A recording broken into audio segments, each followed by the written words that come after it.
വാഴക്കൂമ്പ്, വാഴയില, വാഴപ്പഴം, വാഴപ്പിണ്ടി എന്നിവ വിട്ടൊരു കളി മലയാളിക്കില്ല. ഇന്നത്തെ ന്യൂജൻ പീപ്പിൾസിന്റെ ഇടയിൽ പോലും വാഴ എന്നത് ഒരു ട്രെൻഡിങ് വേർഡാണ്. പക്ഷേ വാഴക്കൂമ്പ് വൃത്തിയാക്കി ഭക്ഷണയോഗ്യമാക്കി തീന്മേശയിൽ എത്തിക്കണമെങ്കിൽ അതൊരു നിസ്സാര ജോലിയല്ല. എന്നാൽ ഈ വീഡിയോയിലൂടെ വളരെ എളുപ്പത്തിൽ വാഴക്കൂമ്പ് തോരൻ എങ്ങനെ തയ്യാറാക്കാമെന്ന് നോക്കാം. 2 വാഴക്കൂമ്പ് ആണ് ഞാൻ എടുത്തിട്ടുള്ളത്. ഇതിന്റെ പുറംതോട് കളഞ്ഞെടുക്കാം. പോളയോട് ചേർന്നിരിക്കുന്ന പൂവും തോരന് എടുക്കാവുന്നതാണ്. പക്ഷേ ഇവിടെ സമയം ലാഭിക്കാൻ വേണ്ടി ഞാൻ ആ പൂവ് കളയുന്നു. അത് വേണമെങ്കിൽ നമുക്ക് സമയമുണ്ടെങ്കിൽ ആ പൂവും കുനുകുനെ അരിഞ്ഞ് നമുക്ക് ഈ തോരന് എടുക്കാവുന്നതാണ് കേട്ടോ. വാഴക്കൂമ്പിന് ധാരാളം ആരോഗ്യ ഗുണങ്ങളുണ്ട്. ഇതിൽ ധാരാളം അയൺ അടങ്ങിയിട്ടുള്ളത് കൊണ്ട് വിളർച്ചയെ തടയും. പ്രമേഹ രോഗികൾ വാഴക്കൂമ്പ് കഴിക്കുകയാണെങ്കിൽ രക്തത്തിലെ പഞ്ചസാരയുടെ അളവ് നിയന്ത്രിക്കപ്പെടും. മുലയൂട്ടുന്ന അമ്മമാർക്ക് മുലപ്പാൽ വർദ്ധിപ്പിക്കാൻ സഹായിക്കും. ഇതിൽ ഉയർന്ന ഫൈബർ ഉള്ളതിനാൽ ശരീരഭാരം കുറയ്ക്കാനും ദഹനം മെച്ചപ്പെടുത്താനും സഹായിക്കും. രക്തത്തിലുള്ള അനാവശ്യ കൊഴുപ്പുകൾ നീക്കം ചെയ്യും. അതുകൊണ്ട് തന്നെ ഹൃദയ ആരോഗ്യം മെച്ചപ്പെടും. ആഹാ, ഇത്രയും ഗുണം ഇതിനുണ്ടായിരുന്നോ? എന്നിട്ടാണോ നമ്മൾ നിസ്സാരമായിട്ട് ഇതിനെ കളയുന്നത്?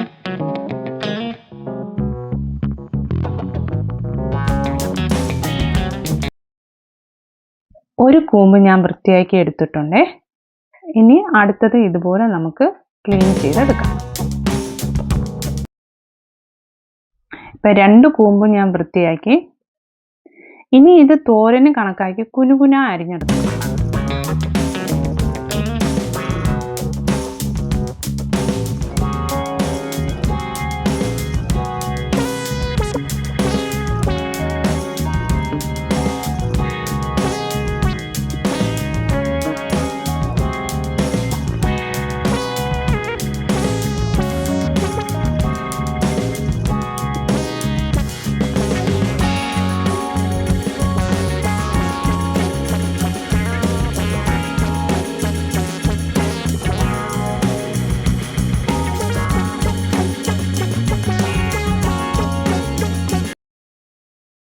ഇതിൽ ചെറിയ ഉള്ളിയോ സവാളയോ ഒന്നും തന്നെ ചേർക്കുന്നില്ല കേട്ടോ.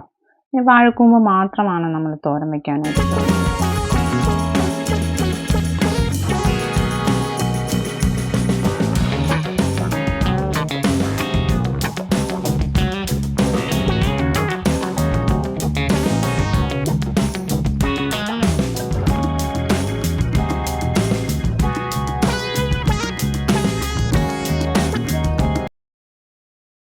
അപ്പോൾ തോരന് കണക്കാക്കി 2 വാഴക്കൂമ്പും അരിഞ്ഞെടുത്തിട്ടുണ്ട്. ഇനി അടുത്ത് ചെയ്യാൻ പോകുന്നത്, ഈ വാഴക്കൂമ്പിൽ വലയുണ്ട്. അപ്പോൾ ഈ വല മാറ്റാനായിട്ട് നമുക്ക് എണ്ണ കൊണ്ട്, വെളിച്ചെണ്ണയാണ് ഇവിടെ ഉപയോഗിക്കുന്നത്, വെളിച്ചെണ്ണ കൊണ്ട് നമുക്ക് ഇതൊന്ന് നന്നായിട്ട് മിക്സ് ചെയ്തെടുക്കുമ്പോഴത്തേക്ക് ഇതിൻ്റെ വല ഇങ്ങനെ കട്ട പിടിച്ച് നമ്മുടെ കയ്യിൽ കിട്ടും. അത് നമ്മൾ മാറ്റിക്കളയണം. അതല്ലെങ്കിൽ നമ്മൾ തോരൻ വെക്കുന്ന സമയത്ത് ഇത് ഇങ്ങനെ കട്ട പിടിച്ചതുപോലെ കിടക്കും. അപ്പോൾ അത് മാറ്റാൻ വേണ്ടിയാണ് ഈ വെളിച്ചെണ്ണ പുരട്ടി ഇതിനെ ഒന്ന് നമ്മൾ മിക്സ് ചെയ്തെടുക്കുന്നത്. കുറച്ച് 2-3 പ്രാവശ്യം മിക്സ് ചെയ്യുമ്പം തന്നെ ഈ വലയെല്ലാം നമ്മുടെ കയ്യിലേക്ക് ഇങ്ങ് വരും. അതിനെ അങ്ങ് നമ്മൾ കളയും. ഇനി നമ്മൾ ഫ്ലെയിം ഓൺ ചെയ്യുക. കുറച്ച് ഓയിൽ, ഇവിടെ വെളിച്ചെണ്ണയാണ് ഉപയോഗിച്ചിരിക്കുന്നത്, അതൊഴിക്കുക. കുറച്ച് കടുക് ഇടുക. കടുക് പൊട്ടി വരുമ്പം തന്നെ 2 വറ്റൽമുളക് ചേർത്തിട്ടുണ്ട്. കറിവേപ്പില വീട്ടിലില്ലാത്തത് കൊണ്ട് ഞാൻ ചേർത്തിട്ടില്ല കേട്ടോ. കറിവേപ്പില ഇഷ്ടമുണ്ടെങ്കിൽ നിങ്ങൾക്ക് ചേർക്കാം, ചേർക്കാതിരിക്കാം.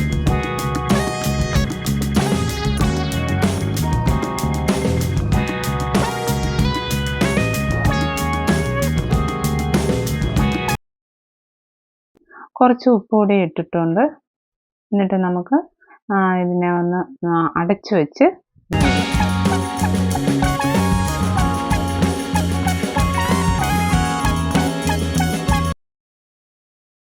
തേങ്ങ, നല്ല ജീരകം, മഞ്ഞൾ, മുളക് പൊടി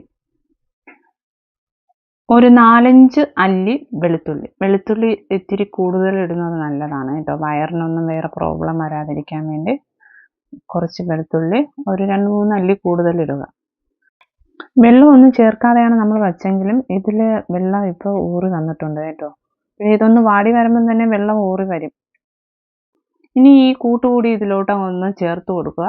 ചേർത്ത് ഇതിനെ ഇളക്കി ഒരു 5 മിനിറ്റ് കൂടി ചെറുതീയിൽ തന്നെ വെച്ച് വേവിക്കുക.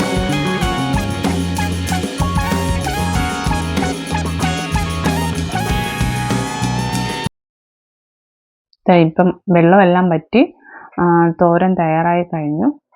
വളരെ സ്വാദിഷ്ടവുമാണ്, അതുപോലെ തന്നെ നല്ല ഗുണപ്രദവുമായിട്ടുള്ള ഒരു തോരനാണ്.